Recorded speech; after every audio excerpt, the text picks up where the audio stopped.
Hello friends, I am Vikas Tomar, Faculty of Banking and Economy in KD Campus Private Limited, New Delhi. Guys, earlier I was also worked with many prestigious institutes like Career Power Banker Sadda, Mahindras, Pioneer, so many more. दोस्तों, मैंने अपना YouTube channel start किया, खासकर अपने उन candidates को एक ऐसा प्लेटफॉर्म देने की कोशिश की है जो कहीं ना कहीं फाइनेंशियली वीक हैं और कहीं ना कहीं जो पहले मुझसे पढ़ चुके हैं और जो आज भी प्रिपरेशन कर रहे हैं, गवर्नमेंट जॉब की तलाश में हैं। दोस्तों, आपको बिल्कुल भी परेशान होने की ज़रूरत नहीं है। दोस्तों, मैं आपके डोर स्टेप पे ही आपको सारी updated and latest banking and economic जो चेंजेस हैं, डेवलपमेंट हैं, आपको प्रोवाइड करा दूंगा। दोस्तों, अभी एक बहुत बड़ा स्टेप है भारत की इकोनॉमी का, भारत की पॉलिटी का, जो है यूनियन बजट। बिल्कुल। तो दोस्तों, ये बर्निंग इशू है। आज हम इस पे डिस्कशन करेंगे और उम्मीद करता हूं आपको जितने भी डाउट्स होंगे सारे आपके फिंगर्स पे क्लियर हो जाएंगे आज। दोस्तों, तो ये हम स्टार्टिंग करने जा रहे हैं अपनी डिस्कशन की अपने यूट्यूब चैनल जो है कौन बनेगा जीएचईएस पति। बिल्कुल दोस्तों, बस आपसे रिक्वेस्ट ये है, प्लीज आप चैनल को सब्सक्राइब जरूर करें और जो हाँ सब्सक्रिप्शन अभी बिल्कुल फ्री है। हाँ, आने वाले कुछ समय के बाद मैं इस सब्सक्रिप्शन को ब्लॉक कर दूंगा। केवल कुछ लिमिटेड ही सब्सक्राइबर्स मुझे चाहिए, मैं केवल उन्हीं के लिए ये वीडियोस प्रोवाइड कराऊंगा फर्दर। तो फिलहाल आप सब्सक्राइब कर सकते हैं। कुछ लिमिटेड मुझे सब्सक्राइबर्स चाहिए, भीड़ नहीं चाहिए, मुझे अच्छे कैंडिडेट्स चाहिए। तो सर आप सब्सक्राइब कर सकते हैं और जुड़े रह सकते हैं फर्दर जो भी आपको वीडियोस चाहिए। जब तक कि इस बार के जितने भी एग्जाम हैं हम सारे एग्जाम्स को टारगेट करके चलेंगे। दोस्तों, आप चैनल को सब्सक्राइब करेंगे, सब्सक्राइब के बटन पे जाके आप क्लिक करके आप सब्सक्राइब कर लेंगे, जिससे आपको जितनी भी अपडेट्स होंगी, जितनी भी वीडियोस होंगी, आपको सारी नॉलेज आपके पास नोटिफिकेशंस के थ्रू आपको मिलती रहेगी।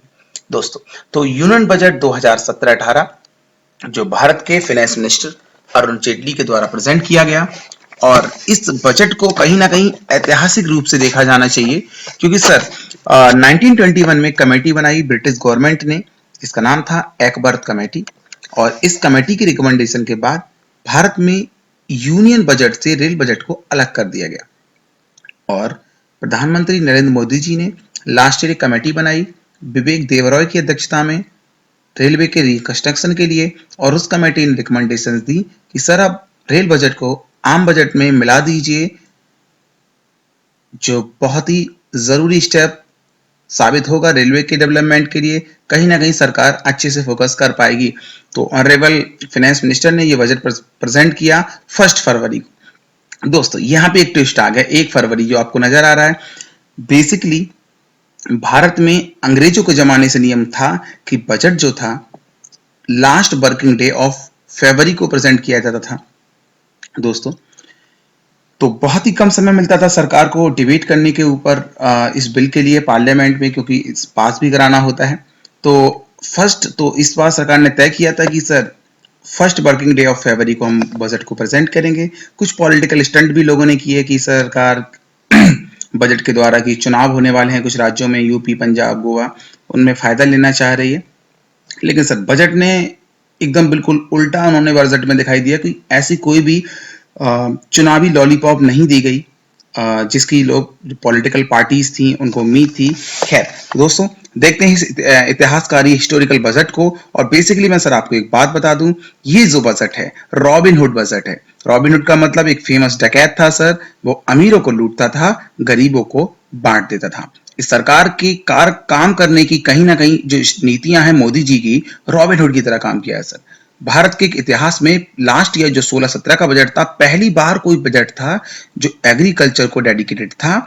इस बार भी सरकार के जो मेन ऑब्जेक्टिव थे उसमें sir agriculture sector, rural sector, housing, education, digitalisation, ये कई बेसिक पॉइंट्स हैं जिन पे ज्यादा फोकस किया गया है। तो गाइस लेट्स स्टार्ट। तो अभी हमने बात की परंपरा, तो 92 साल बाद परंपरा टूटी। बिल्कुल, तो 1924 में जो अलग हुआ बजट, उसके बाद इस साल बजट को मिला दिया गया। बहुत सारी बातें हैं, कुछ इंटरेस्टिंग फैक्ट्स भी मैंने यहाँ पे आपको शामिल करने की कोशिश की है। रेल बजट पहली बार टीवी पर प्रेजेंट कब किया गया? 1994। उस समय रेल मिनिस्टर हुआ करते थे लालू प्रसाद यादव। और बहुत सारी बातें करें कि पहली महिला रेल मंत्री जिन्होंने रेल बजट प्रस्तुत किया। सर एसएससी और रेलवे जैसे एग्जाम्स के लिए इंपॉर्टेंट पॉइंट्स हैं, तो वो थी कौन? इस समय पश्चिम बंगाल की मुख्यमंत्री ममता बनर्जी, और 2014 में सदानंद देवगौड़ा जो रेल मंत्री थे, उन्होंने देश की पहली बुलेट ट्रेन और 9 हाई स्पीड ट्रेनों की अनाउंसमेंट की थी। और सबसे बड़ी बात है सर, रेलवे में इस बार काफी अच्छे अच्छे अनाउंसमेंट किए हैं, और सबसे बड़ी बात है, रेलवे विश्व का 7वां सबसे बड़ा रेलवे नेटवर्क है भारत का। भारत की रेलवे की बात करें सर 1,15,000 किलोमीटर लंबे रेलवे ट्रैक भारत में बिछे हुए हैं। और रेलवे के जो मिनिस्टर थे अब तक, मिस्टर सुरेश प्रभु, इन्होंने कई सारे ऐतिहासिक कार्य किए हैं रेलवे के लिए, और ये रेल मंत्री ना होकर एक आम आदमी की तरह काम करते हुए नजर आते हैं, और अपने आप में उन्होंने एक अपनी अलग ही इमेज बनाई जितने रेल मिनिस्टर हुए। तो खैर, तो इस रेल बजट को 1924 में अलग किया गया, और इस साल सरकार ने फिर से क्या किया, मिला दिया गया। तो इसमें कई सारी कमेटी थी, तो उस मैंने आपको बात पहले ही बता चुका हूँ एकबर्थ कमेटी वगैरह के लिए, तो इसको आप पॉज करके पढ़ सकते हैं और भी चीजें। खैर, तो इस बजट की बात करें तो सर, बजट जो वेडनेसडे को प्रस्तुत किया गया जेटली जी के द्वारा, और इस बजट की 10 थीम लेके चले, 10 मेन पॉइंट्स हैं। तो सर, वो थीम में क्या है, सबसे बड़ी बात, फार्मर्स, रूरल एरियाज यानी कि रूरल पॉपुलेशन, यूथ, गरीब, और जिनको आज तक स्वास्थ्य की सेवाएं नहीं मिल पाई हैं, विनिर्माण यानी कि इंफ्रास्ट्रक्चर, फाइनेंशियल सेक्टर, और इसके अलावा जवाबदेही तय करने की बात है, अकाउंटेबिलिटी की बात है, पब्लिक सर्विसेज को अच्छा करने की बात है, फिजिकल मैनेजमेंट को अच्छा करने की बात है, टैक्स एडमिनिस्ट्रेशन पर कई ऐतिहासिक कदम उठाए गए हैं। तो अरुण जेटली की जो स्पीच थी कुछ इन्हीं वर्ड्स में समराइज रही। तो खैर दोस्तों, आगे चलते हैं। तो कुछ मैंने यहाँ पे थोड़ी सी हाइलाइट्स को डालने की कोशिश की है, हिंदी में मैंने लिया है क्योंकि मेरे बहुत सारे कैंडिडेट्स हैं हिंदी भाषी हैं, तो उनकी हमेशा शिकायत रहती है कि सर आपका जो डाटा होता है इंग्लिश में ज़्यादा होता है। तो मैंने कोशिश की है सर कि इस बार कुछ डाटा हिंदी में डालूं। जैसे सर, मैंने आपको क्लासरूम में जो चीज़ें पढ़ाई हैं, तो जब हमने क्लासरूम में बजट पढ़ा तो सर हमने वहाँ पे रिसिप्ट्स और एक्सपेंडिचर्स की बात की। बजट बेसिकली है क्या, एक स्टेटमेंट होता है सर रिसिप्ट्स का एंड एक्सपेंडिचर्स का। तो सर, रिसिप्ट्स जो तो होती थी हमारे पास 2 प्रकार की होती थी, जिनको बोलते हैं हम कैपिटल रिसिप्ट्स और रेवेन्यू रिसिप्ट्स, यानी कि राजस्व प्राप्तियां, पूंजी प्राप्तियां, और टोटल रिसिप्ट्स हो गई है। अब पहले क्या होता था, जो एक्सपेंडिचर 2 प्रकार के होते थे, planned expenditure, non planned expenditure. तो सर, ये बड़ा स्टेप है, इस बार ये कॉन्सेप्ट खत्म कर दिया गया बजट से। बिल्कुल सर, अब जो है तो स्कीम पर कौन से एक्सपेंडिचर होंगे और स्कीम्स के अलावा कौन से एक्सपेंडिचर्स होंगे और टोटल कितने एक्सपेंडिचर्स होंगे, तो ये एक नया स्टेप देखने को मिला है इस बार बजट में। मतलब क्लासरूम का जो कंटेंट है वो भी दोस्तों बिल्कुल चेंज सा हो जाएगा। तो मैं फ्यूचर में आगे कोशिश करूंगा मैं बजट के जो फंडामेंटल्स हैं उन पर एक डिटेल वीडियो बना दूं, जो SSC, bank, railway, IAS, PCS exams के लिए बेसिक कॉन्सेप्ट्स हैं बजट के, मैं वहां पे बिल्ड करने की कोशिश करूंगा। खैर दोस्तों, तो यहां देखते हैं तो बजट है क्या, एक छोटा सा ओवरव्यू लूंगा, डिटेल में नहीं जाऊंगा। तो भारत के संविधान के आर्टिकल 112 में बजट को डिफाइन किया गया है as a annual financial statement. बिल्कुल, वार्षिक वित्तीय विवरण के नाम से अनुच्छेद 112 के अंतर्गत दर्शाया गया है बजट को। जी हाँ, इस चीज को समझ लीजिएगा, बजट नाम का शब्द भारत के संविधान में प्रयोग नहीं किया गया है। इस चीज को समझ लीजिए, क्या शब्द है, एनुअल फाइनेंशियल स्टेटमेंट। अगर बात करें बजट की, तो सर ये मैं आपको पहले ही बता चुका, फरवरी के पहले दिन में प्रेजेंट किया जा रहा है, और नॉर्मली क्या होता था सर, लास्ट वर्किंग डे को प्रेजेंट होता था। और इसके अलावा आप देखेंगे तो फाइनेंस मिनिस्टर ने जो प्रेजेंट किया बिल, पिछली बार लास्ट वर्किंग डे था, इस बार क्या है, फर्स्ट वर्किंग डे पे है। अब थोड़ी सी मैं हिस्टोरिकल आपको बैकग्राउंड दे दूं, यहाँ पे सरमुखम चेट्टी साहब का नाम आ गया। तो सर देखें, विश्व में सबसे पहले बजट 1733 में प्रस्तुत किया ब्रिटेन के फाइनेंस मिनिस्टर, जिनका नाम था सर रॉबर्ट वॉलपॉल। इस कॉन्सेप्ट को भारत में पहली बार इंट्रोड्यूस किया गया 1860 में बाई जेम्स विल्सन, और स्वतंत्र भारत का पहला बजट प्रस्तुत किया आर के सन्मुखम चेट्टी जी ने 26 नवंबर 1947 को। अगर बात करें सर, ये तो हो गई इंडिपेंडेंट इंडिया। अगर बात करें रिपब्लिक इंडिया का, तो 1950-51 में बजट प्रस्तुत किया जॉन मथाई ने। तो सर, इस बार सीपीओ में एक क्वेश्चन पूछा गया था कि the first budget of Republic India presented by, तो आंसर था जॉन मथाई, और इंडिपेंडेंट इंडिया आ जाए तो आर के सन्मुखम चेट्टी। और भी कुछ हिस्टोरिकल बैकग्राउंड में बड़े नाम रहे, जैसे कि इंदिरा गांधी एकमात्र महिला वित्त मंत्री रही जिन्होंने पहली बार बजट प्रस्तुत किया, एक महिला फाइनेंस मिनिस्टर रही। मोरारजी देसाई के रेजिग्नेशन के बाद, मोरारजी देसाई के बारे में बड़ा इंटरेस्टिंग फैक्ट है, जैसे मोरारजी देसाई एकमात्र वित्त मंत्री थे जिन्होंने लगातार 2 बार अपने बर्थडे पर बजट प्रस्तुत किया, 1964, 1968। तो ऐसा क्यों बोला, क्योंकि मोरारजी देसाई लीप ईयर में पैदा हो गए। तो खैर, मोरारजी देसाई के बारे में एक और बड़ा रिकॉर्ड है, बताना जरूरी है सर। मोरारजी देसाई जी ने सर्वाधिक बार भारत के लिए बजट प्रस्तुत किया 10 टाइम्स। कितनी बार? 10 बार। बिल्कुल, जिनमें 8 एनुअल बजट से, 2 इंतरिम बजट से यानी कि अंतरिम बजट से। एनुअल बजट क्या होते हैं सर? क्योंकि बजट क्या होता है, हर साल बाद आता है। जिस साल गवर्नमेंट चेंज हो जाती है उस साल दोबारा से जो बजट प्रस्तुत होता है उसको क्या कहते हैं सर? हम इंतरिम बजट। ओके, खैर, तो इस पे हम अलग से डिटेल में एक वीडियो देखेंगे। फिलहाल हम इस साल के बजट की बड़ी बड़ी जो हाइलाइट्स हैं उनकी तरफ चल रहे हैं। तो सर बड़ा हाईलाइट क्या है? रेलवे का मर्जर हो गया जनरल बजट में। खैर, आगे चलते हैं। तो सर अब रोड मैप प्रायोरिटीज देख लेते हैं गवर्नमेंट की। तो सर रोड मैप क्या है? तो सर क्या करना चाहती है सरकार? ट्रांसफॉर्म करना चाहती है, एनराइज करना चाहती है, क्लीन इंडिया करना चाहती है। तो सर ये एक एब्रीवेशन क्रिएट होती है, टीईसी इंडिया। टीईसी का मतलब क्या है? पेपर में आपसे एब्रीवेशन पूछ सकता है। Transform, energise, clean.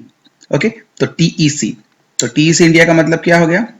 ट्रांसफॉर्म। मतलब जैसे कांग्रेस सरकार में पर्दे के पीछे सब कुछ होता था और बाद में पता चला कि ये तो सब घोटाले के ऊपर घोटाले, घोटाले के ऊपर घोटाले। तो सरकार एक ऐसी गवर्नमेंट, एक ऐसी गवर्नेंस देना चाहती है कि सरकार की जवाबदेही है पब्लिक के प्रति, एकदम साफ स्वच्छ सुशासन देने की कोशिश की है सरकार ने अब तक। जब तक 3 साल से ज्यादा का समय हो गया, लेकिन हाँ, अब तक कोई बड़ा घोटाला नहीं हुआ है। तो सर यही एक एग्जाम्पल हो सकता है ट्रांसफॉर्मेशन का, गुड गवर्नेंस का, और जिससे लोगों के जीवन पे सकारात्मक प्रभाव बिल्कुल आएंगे सर।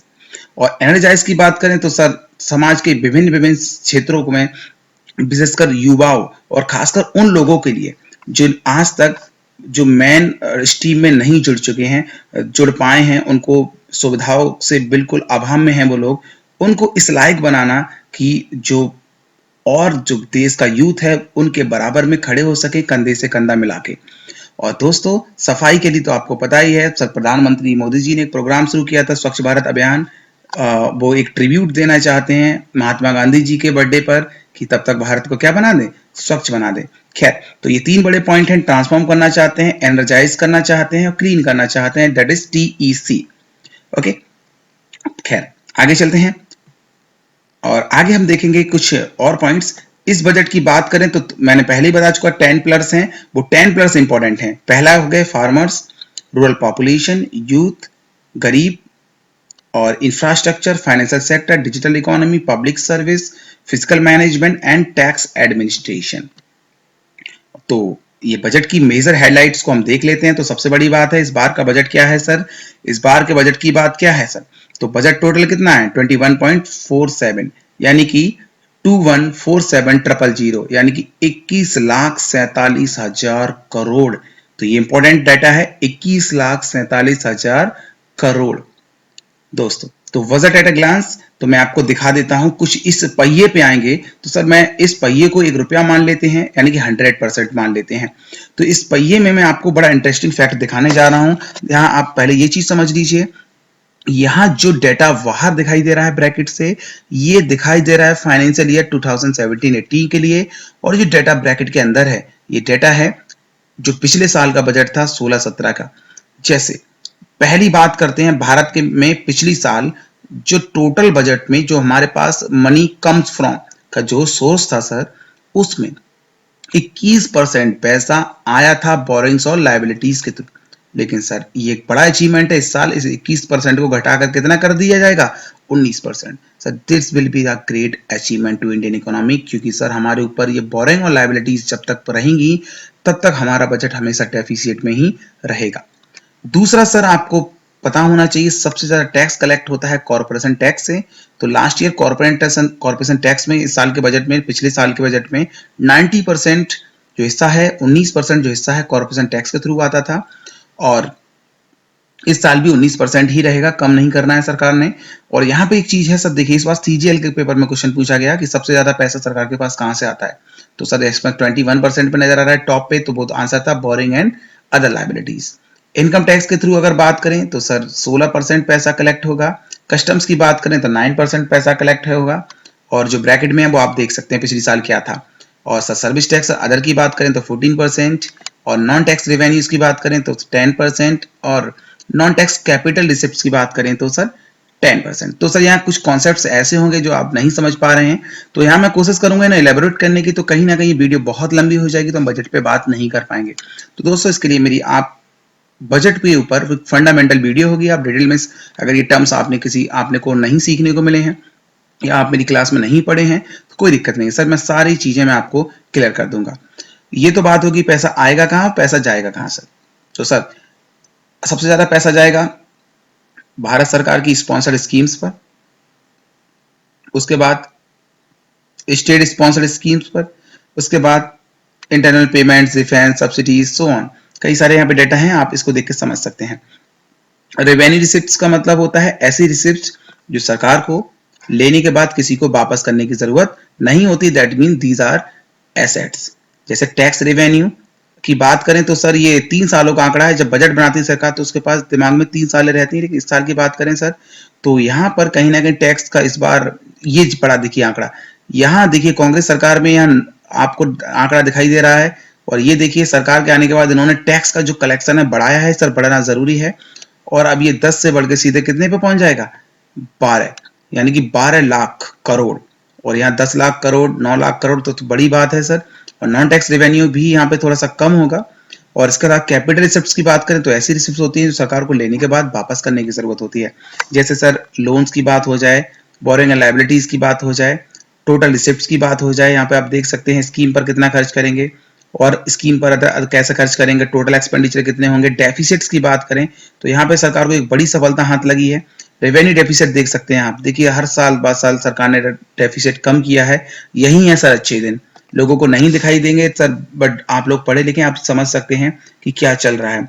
रेवेन्यू डेफिसिट देखिए रैपिडली कम हो रहा है, फिजिकल डेफिसिट रैपिडली कम हो रहा है, और प्राइमरी डेफिसिट भी सर कम हो रहा है। एफआरबीएम जो सपना था अटल बिहारी वाजपेयी जी का कि 2009 तक जो डेफिसिट है उसको जीरो करना है, लेकिन कांग्रेस सरकार ने कहीं ना कहीं उस पर ध्यान नहीं दिया। तो सरकार ने दोबारा से कमेटी बनाई है एफआरबीएम, यानी कि physical responsibility budget management act. आगे बात करेंगे, खैर चलते हैं आगे। अगर बात करें सबसे बड़ा मुद्दा छाया रहा सर डिमोनेटाइजेशन। बिल्कुल सर, सरकार ने एकदम से पूरी इकोनॉमी में उन लोगों के गाल पर एक अच्छा खासा तमाचा लगा दिया जो ब्लैक मनी होल्डर थे। सर डिमोनेटाइजेशन का मतलब होता है एक ऐसी प्रक्रिया जब मार्केट में ब्लैक मनी एक लेवल को एक्सेस कर जाती है जहां लोगों के पास, जब गवर्नमेंट की पॉलिसीज, आरबीआई की पॉलिसीज फेल होना शुरू हो जाएं तो उस ब्लैक मनी को सर कंट्रोल करने के लिए एक ही ऑप्शन बनता है, डिमोनेटाइजेशन। सरकार जो चलन में करेंसी होती है उसको बंद कर देती है। जो मनी होल्डर होते हैं, जो मनी का होल्डर जमाखोरी करके बैठे होते हैं, उस मनी को बदलने का वो साहस नहीं जुटा पाते हैं। आपको पता ही होगा सरकार ने 500 और 1000 के नोट को बैन कर दिया है।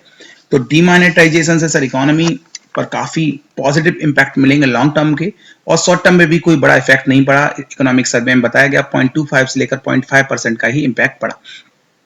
अगर बात करें तो सर डिमोनेटाइजेशन से एक बहुत साहसिक प्रयास था सरकार का, जिससे जीडीपी ग्रोथ बढ़ेगी। और सर जीडीपी ग्रोथ की बात करें तो भारत विश्व के टॉप 12वें देश में आता था जब कांग्रेस सरकार गई, लेकिन अब भारत जीडीपी के मामले में विश्व के 6ठे नंबर पे पहुंच गया है। हमने एक डेवलप्ड कंट्री ब्रिटेन को पीछे छोड़ दिया है सर। ये है एक बड़ा अचीवमेंट गवर्नमेंट ऑफ इंडिया का। और सर डिमोनेटाइजेशन के बारे में आपने काफी कुछ हम पिछले काफी समय से देख रहे हैं। एग्रीकल्चर सेक्टर की बात करें तो सर यहाँ पे किसानों को कहीं ना कहीं काफी फोकस किया गया है इस बार भी। यहाँ सबसे बड़ी जो हाईलाइट है कि 10 लाख करोड़ रुपया दिया गया है किसानों के लिए, और इस 10 लाख रुपए करोड़ रुपए से किसानों को क्रेडिट दिया जाएगा। और सबसे बड़ी बात, किसानों के 60 दिन का जो इंटरेस्ट है उसको माफ कर दिया जाएगा। और सबसे बड़ी बात, नाबार्ड में सर काफी बड़ा एलोकेशन है। एसएससी और रेलवे जैसे एग्जाम्स में सर एब्रीविएशन पूछ ली जाती है। नाबार्ड का मतलब क्या है, national bank for agriculture rural development. जहां पिछली साल सरकार ने कंट्रीब्यूशन बढ़ाते हुए 20,000 करोड़ किया था नाबार्ड में, इस बार 40,000 करोड़ कर दिया है किसानों के लिए। इसके अलावा गवर्नमेंट ने एक डिसीजन लिया है, कृषि विज्ञान केंद्र खोले जाएंगे, जैसे कि सॉइल हेल्थ स्कीम सरकार ने शुरू की है। तो वहां मिट्टी की जांच की जाएगी और जाना जाएगा अगर मिट्टी को चाहिए क्या। हमारे जरूरत मिट्टी को होती है यूरिया की, और आप डालते हैं डीएपी। चाहिए पानी तो लगाते हैं यूरिया। तो सर ये जानना जरूरी है आखिर सॉइल की जरूरत क्या है, वरना अत्यधिक हम इन उर्वरकों का प्रयोग करके, फर्टिलाइजर्स का प्रयोग करके अपनी भूमि को बंजर बना लेंगे और आने वाले समय में हमारी हालत भी अफ्रीकन कंट्री जैसी हो जाएगी। आप देखते हो मुखर्जी नगर में, दिल्ली में इतने ब्लैक ब्लैक घूमते हैं, ये ब्लैक ब्यूटीज क्या दिल्ली में एसएससी और बैंक पीओ की तैयारी करने आए? नहीं सर, इनके देशों में बहुत बुरी स्थिति है। तो कहीं ना कहीं हम ऐसे ना हो जाएं, तो हमको भी कुछ ना कुछ सरकार को कोऑपरेट करना पड़ेगा इन सारे स्टेप्स पे। आगे आते हैं कि सर नाबार्ड एग्रीकल्चर में और देखते हैं, तो सर एक अलग से फंड बनाया है सरकार ने माइक्रो इरिगेशन के लिए, जिसके लिए इनिशियली 5,000 करोड़ रुपए का फंड रखा गया है। तो सर ये इंपॉर्टेंट आपसे पूछ सकता है कि सरकार ने नाबार्ड के साथ एक माइक्रो इरिगेशन फंड बनाया, कितने रुपए के साथ? 5,000 करोड़ के साथ। दूसरी बात, जो प्रधानमंत्री कृषि सिंचाई योजना थी सर इरिगेशन के लिए, जहां पिछली बार 20,000 करोड़ रुपए दिया गया, जिसको बढ़ा के इस बार कर दिया गया 40,000 करोड़। इसके अलावा डेयरी प्रोसेसिंग में सर और दुग्ध उत्पादन में बढ़ोतरी के लिए सरकार ने जो कहीं ना कहीं इंफ्रास्ट्रक्चर है जो दूध उत्पादन में प्रयुक्त होता है, उसके लिए 2,000 करोड़ रुपए का एलोकेशन इस बजट में किया है। आगे चलते हैं दोस्तों, और आगे है रूरल पॉपुलेशन के लिए क्या किया है। तो सर ये कांग्रेस गवर्नमेंट का एक टैग मार्क है मनरेगा। ये स्कीम सर 2006 में शुरू की गई, तब इसका नाम था नरेगा। नरेगा का मतलब था sir national rural employment guarantee act, और 2009 में सर इसको क्रिएट कर दिया गया Mahatma Gandhi national rural employment guarantee act. और कांग्रेस सरकार ने कहा था कि हम गांव के प्रत्येक व्यक्ति को कम से कम 100 दिन काम देंगे। बाद में इस लिमिट को 150 दिन भी कर दिया, लेकिन सर रियलिटी ये है कि 50 दिन भी काम नहीं दे पाए, और जो 50 दिन काम दिया भी गया, उसमें जो रोजगार सेवक नाम के जो बीच में कहीं ना कहीं जो मीडिएटर्स थे, वो सारा पैसा खा जाते थे काम देने के नाम पर, जॉब कार्ड बनाने के नाम पर। लेकिन सरकार ने अब क्या किया है सर, यहाँ पे सारा बायोमेट्रिक कर दिया है। यहाँ जितनी आप पंचिंग करोगे और अकाउंट में पैसा जाएगा, कोई मीडिएटर सारे खत्म कर दिए गए हैं। और इसके लिए भी ये भी कहा है सरकार ने कि इनका नेविगेशन जीपीएस के थ्रू इन सारी चीजों को रेगुलेट भी करने की कोशिश की जाएगी। खैर, तो सर एक बहुत बड़ी अचीवमेंट हो सकती है। सरकार ने कहा है 2019 तक 1 करोड़ घरों को जो गरीबी रेखा से नीचे रह रहे हैं, उनको गरीबी रेखा से ऊपर लाने का लक्ष्य बनाया है। इसके अलावा सरकार ने 3 लाख करोड़ खर्च करेंगे गांव के विकास पर। और सर मनरेगा में जो पैसा था, उसमें काफी सरकार ने एलोकेशन बढ़ाया, और ये कसम खाई है हम किसानों की जो कमिटमेंट किया था पिछले बजट में कि किसानों की इनकम को क्या करेंगे, डबल करेंगे। और इसके अलावा सर अगर बात करें, मनरेगा में एक बड़ा स्टेप है कि महिलाओं की भागीदारी बढ़ाई जाएगी, और महिलाओं की भागीदारी 55% तक बढ़ाए जाने का लक्ष्य रखा है। आगे चलते हैं दोस्तों, आगे हम आप देख सकते हैं कि सर मनरेगा में सबसे बड़ी स्टेप ये लिया जाएगा कि 5 लाख तालाब बनाए जाएंगे। कांग्रेस सरकार ने तो नॉर्मली गड्ढे खुदवा दिए, लेकिन सरकार प्रॉपर तालाब बनाएगी जहां पे वाटर कंजर्वेशन किया जाए, पानी का संरक्षण किया जाए, जिससे जमीन का कहीं ना कहीं वाटर लेवल में भी हमको मदद मिले। इसके अलावा अब तक के इतिहास में सर मनरेगा का जो एलोकेशन था वो सबसे ज्यादा है। इस बार कितना है सर, याद रखना है आपको डेटा, 48,000 करोड़। आगे बात करते हैं सर, कहीं ना कहीं सरकार ने डिजिटलाइजेशन को बढ़ावा देते हुए एक बहुत बड़ा स्टेप उठाया है, बात करेंगे इस पे। लेकिन आपको एक बात बता दूं सर, गरीबी को दूर करने के लिए 50,000 ग्राम पंचायतों में क्या होगा सर, गरीबी को दूर करने का सरकार ने लक्ष्य बनाया है। मैं पहले ही आपको बता चुका, 1 लाख लोगों को गरीबी रेखा से ऊपर लाएंगे। और इसमें एक सबसे बड़ी खासियत यह है कि सरकार ने कहा है 1.5 लाख ग्राम पंचायतों को हाई स्पीड ब्रॉडबैंड इंटरनेट से जोड़ा जाएगा। एक सर बहुत क्रांतिकारी स्टेप होगा। आगे देखते हैं कि सर सरकार ने कसम खाई है 1 करोड़ लोगों को घर प्रदान करेंगे जिनके पास क्या नहीं है, घर। तो आप लोग ट्राई मत करना, ऐसे लोग जिनके पास आज भी घर नहीं है। और इसमें सबसे बड़ी बात है कि 19,000 करोड़ रुपए खर्च किए गए। अटल बिहारी वाजपेयी जी का एक बहुत बड़ा सपना था, जिसकी वजह से आपको आज गांव शहर हर जगह सड़कें नजर आती हैं। शानदार योजना थी प्रधानमंत्री ग्राम सड़क योजना। इसमें कितना एलोकेशन किया गया है, 19,000 करोड़। आगे बात करते हैं सर, अब कंट्री की बात करें तो सर आप ऐसे समझ लीजिए, जब कांग्रेस सरकार की गवर्नमेंट गई तो मोदी जी जब प्रधानमंत्री बने तो उनके लिए सबसे बड़ा शौक ये था कि 1.5 लाख गांव ऐसे थे जानते ही नहीं है बिजली क्या होती है। सर आजादी के 60-70 साल बाद सर ऐसी स्थिति, हमको शर्म आती है कि हम एक ऐसे इंडिया में रहते हैं। तो सरकार ने कसम खाई थी उसी दिन कि हम 2020 तक सारे गांव में लाइट पहुंचाएंगे। पिछले बजट में उस डेटा को और मॉडिफाइड किया गया 2019, और इस बजट में एक ऐतिहासिक स्टेप लेते हुए इन्होंने कहा, जहां पे ये देखने को मिला है मैक्सिमम गांव में लाइट पहुंचा दी गई, और सरकार ने कहा है 2018 तक हम गांव में क्या पहुंचा देंगे, 100% विलेजेस को लाइट पहुंचा देंगे सर। और स्वच्छ भारत की बात करें तो स्वच्छ भारत मिशन जो सरकार ने शुरू किया, इसमें काफी चीजें थी जो कहीं ना कहीं आपका जो सैनिटेशन की जो कवरेज थी 42% से बढ़ाकर 60% किए जाने का लक्ष्य है। और मैंने अभी आपको बताया कि गांव को क्या किया जाएगा, डिजिटल किया जाएगा। यहाँ पे 10,000 करोड़ रुपए दिए गए हैं और यहाँ पे हाई स्पीड इंटरनेट का प्रबंध किया जाएगा सर। आगे देखते हैं कुछ और स्टेप। आप सरकार ने प्रधानमंत्री एम्प्लॉयमेंट जनरेशन प्रोग्राम और क्रेडिट सपोर्ट स्कीम शुरू की है। और यहाँ पे इस स्कीम में क्या हुआ, कहीं ना कहीं इसमें जो कंट्रीब्यूशन था सरकार ने 3 गुना बढ़ा दिया है। और इसमें कहीं ना कहीं सैनिटेशन की बात करें तो सर मैं आपको पहले ही बता चुका, 42% से कितना कर दिया जाएगा, 60% कर दिया जाएगा। और कहीं ना कहीं आपको गांव में गंदगी से एकदम साफ रखने की बात है। काफी आपने देखा मुहिम, टीवी पर आपको एड्स देखने को मिल सकते हैं स्वच्छता को लेकर, और अमिताभ बच्चन भी काफी प्रमोट कर रहे हैं। और यहाँ पे सर अब बात कर रहे थे national rural drinking water programme. Sir ये बहुत बड़ा स्टेप है। स्वच्छ पेयजल प्रदान करने के लिए सरकार ने 28,000 आर्सेनिक और फ्लोराइड अफेक्टेड जो हैबिटेट्स हैं, अगले 4 सालों में उनको इन दिक्कतों से दूर करने की कोशिश की जाएगी। उन लोगों को कम से कम स्वच्छ पानी प्रदान किया जा सकेगा। अगर बात करें यूथ के लिए सर, तो यूथ के लिए सर ये बहुत ही शानदार बजट रहेगा। जैसे कि मैंने कुछ हाइलाइट्स हिंदी में डालने की कोशिश की है, तो मैं आपको कुछ क्विक बताता चलता हूं सर। 350 ऑनलाइन कोर्स शुरू किए जाएंगे। और यहाँ पे एक डिजिटल चैनल शुरू करने की बात की है सरकार ने। शिक्षा के क्षेत्र में सर 1,30,000 करोड़ रुपए का आवंटन किया जाएगा। युवाओं को सिखाई जाएगी विदेशी भाषा, ताकि विदेश में जाके भी वो क्या कर सकें, रोजगार प्राप्त कर सकें। शिक्षा के क्षेत्र में सर कई सारे परिवर्तन करने की बात सरकार ने कही है। युवाओं को विदेशी लैंग्वेज में ट्रेन किया जाएगा। युवाओं को कहीं ना कहीं ऐसे ऐसे क्षेत्र हैं एजुकेशन सेक्टर पे काम करने की बात की गई है। हर साल जितना सीख पाते हैं युवा, यह जानने के लिए लागू किया जाएगा सिस्टम। युवाओं को टेस्ट किया जाएगा समय समय पर। और स्किल इंडिया मिशन पे तो आपने देखा होगा सरकार ने काफी पैसा खर्च किया है। काफी सरकार ने अवेयरनेस बढ़ाई है पब्लिक के बीच में। स्किल इंडिया का पैमाना तेजी से बढ़ाया जा रहा है और बढ़ाया जाएगा। 600 से ज्यादा जिलों में स्किल इंडिया कौशल विकास केंद्र खोले जाएंगे। इसमें 100 सेंटर खोले जा रहे हैं। 4,000 करोड़ रुपए संकल्प योजना के तहत दिए जाएंगे। सीबीएसई जैसे आईआईटी और मेडिकल के एग्जाम्स के लिए एक स्पेसिफिक बॉडी बनाई जाएगी। बहुत सारी बातें सर कही गई हैं। अमेरिका के एजुकेशन सिस्टम को फॉलो किया जाएगा। तो सर काफी कुछ होने वाला है यूथ के लिए। और कहीं ना कहीं एजुकेशन पर काफी फोकस करने की इस बजट में बात की गई है। और इसका कहाँ तक इफेक्ट होगा ये तो सर आने वाला समय बताएगा। और कहीं ना कहीं फोकस किया गया है 3479 एजुकेशनली बैकवर्ड ब्लॉक्स। जो ब्लॉक होते हैं अपने, तो 3400 लगभग 3400 जो ब्लॉक हैं यहाँ पे फोकस किया जाएगा। उनको एजुकेशनली साउंड करने की कोशिश की जाएगी। और जो कॉलेज हैं कहीं ना कहीं उनको मान्यता तेजी से दी जाएगी जहां लोगों को शिक्षा प्राप्त हो। अब बात करते हैं सर रोजगार की, जो सबसे बड़ा स्टेप है।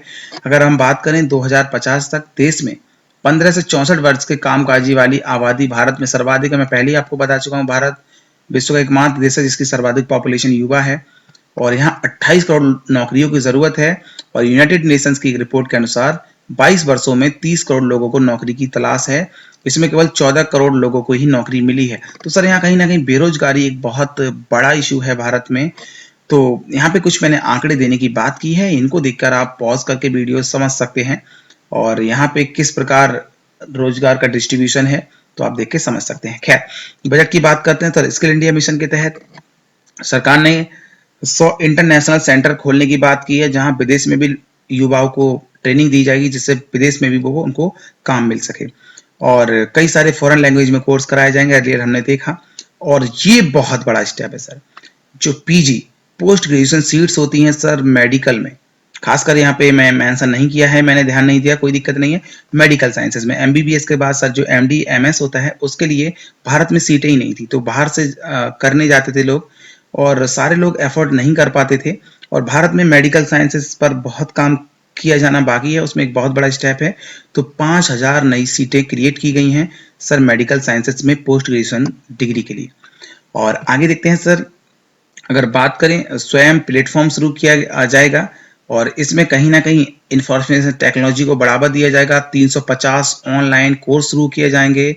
इससे कहीं ना कहीं सर और टॉप क्लास फैकल्टीज प्रोवाइड कराई जा सकेंगी प्लेटफॉर्म पर, तो ये इंपॉर्टेंट है।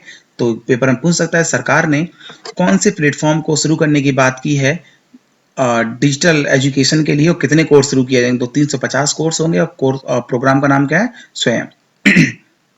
आगे इसके अलावा बात की है national testing agency to be set up as autonomous and self sustain premier testing organisation. मैंने पहले ही बता दिया, एक बॉडी बनाई जाएगी नेशनल टेस्टिंग एजेंसी, जो नेशनल लेवल पर क्या कराएगी सर, मेडिकल और इंजीनियरिंग के एग्जाम्स कराने के लिए रिस्पॉन्सिबल होगी। तो सर काफी कुछ इस बजट में देखने को मिल रहा है हमको। स्किल की बात करें और नॉलेज की बात करें तो कहीं ना कहीं संकल्प में कितना पैसा दिया गया, तो ये इंपॉर्टेंट है। 4,000 करोड़ रुपए इस पे खर्च किया जाएगा सरकार के द्वारा, और इसके द्वारा 3.5 करोड़ युवाओं को ट्रेनिंग देने का लक्ष्य है सरकार का। और कहीं ना कहीं हम बात करें स्किल की मजबूती पर, तो सर एक रिपोर्ट आई वर्ल्ड बैंक की जिसमें कहा गया भारत की 60% आबादी युवा है, और उसके बाद आईएमएफ की एक रिपोर्ट कहती है कि सर उन युवाओं में से 96% जनसंख्या बढ़ाने के अलावा किसी काम के नहीं है। That means only 4% youth are skilled. तो सर स्किल डेवलपमेंट को देखते हुए सरकार ने काफी पैसा यहाँ पे खर्च किया है। ये पॉइंट्स आपको कुछ पॉइंट करते रहना है सर, आप नोटबुक लेके बैठा करें जब भी वीडियो देखा करें, और यहाँ से सर एग्जाम में सीधे सीधे क्वेश्चंस आएंगे। सर बात करें कि रोजगार में, तो सर टेक्सटाइल सेक्टर में भी फूडवेयर इंडस्ट्रीज में भी काफी कुछ इनोवेशन किए जाएंगे। यहाँ कई सारी कैंपेन सरकार ने लॉन्च की हैं युवाओं को स्किल करने के लिए। तो आपको समय समय पर गवर्नमेंट के जो नोटिफिकेशन अखबार में आने वाले हैं नेक्स्ट फाइनेंशियल ईयर में, आपको ध्यान रखना है, वहां से आपके एग्जाम में क्वेश्चन पूछे जाएंगे। खासकर इस बजट में सर महिलाओं को और बच्चों को सर बहुत ज्यादा एलोकेशन किया गया है, अब तक के इतिहास में सर्वाधिक। अगर बात करें, सरकार ने कई बड़ी कैंपेन चलाई, बेटी बचाओ बेटी पढ़ाओ जैसी कैंपेन्स में महिलाओं को सशक्तिकरण के लिए काफी काम किया गया है। अगर बात करें रोजगार में हिस्सेदारी, तो भारत आज भी बहुत पीछे है। भारत में आज केवल 27%, ये 2014 के आंकड़े हैं सर, 27% महिलाओं को ही काम मिल पाता है। तो ये स्थिति काफी खतरनाक है, तो इसको सरकार काफी आगे ले जा रही है।